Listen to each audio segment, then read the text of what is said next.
La salle du Flat Hotel Les Mambo a servi de cadre ce mardi 11 juin 2024 au lancement de l'opération d'identification biométrique des agents des carrières et des services publics de l'État certifiés et réguliers se trouvant dans les fichiers de référence de l'administration publique.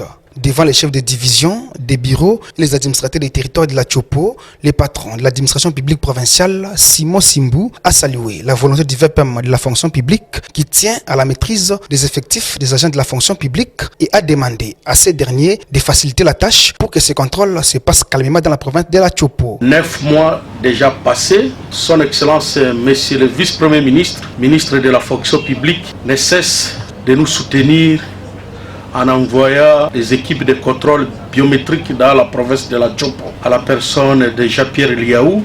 C'est pourquoi je vous demande de les soutenir, de les aider, de les faciliter pour que les contrôles se fassent calmement dans la province de la Tchopo. Et la délégation ne va pas s'arrêter seulement à Kisangani.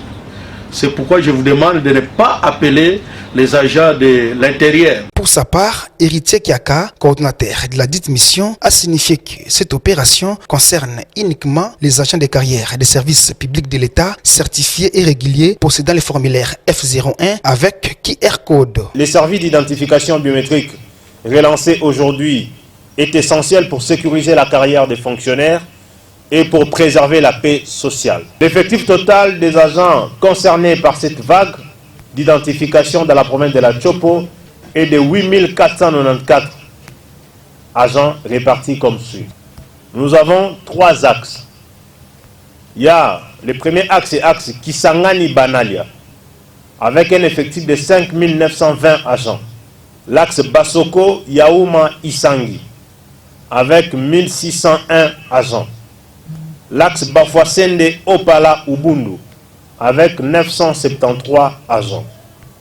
Et la durée de la mission est de 25 jours. Nos hommages les plus mérités vont à son Excellence, Monsieur le Vice-Premier ministre, ministre de la fonction publique, modernisation de l'administration et innovation du service public, Jean-Pierre Liaou Ebois, pour sa réforme modernisation et innovation des services publics de l'État. Nous remercions également nos partenaires techniques et financiers, les COREF à travers les projets encore de la Banque mondiale pour leur soutien technique. Il faut noter que les 10 contrôles se passera à la division provinciale des finances et c'est le chef de division qui va accompagner les chefs des bureaux et les chefs des bureaux à leur tour accompagneront les agents de leurs divisions respectives et l'agent qui se présentera seul avec son dossier ne sera pas accepté pour passer les contrôles.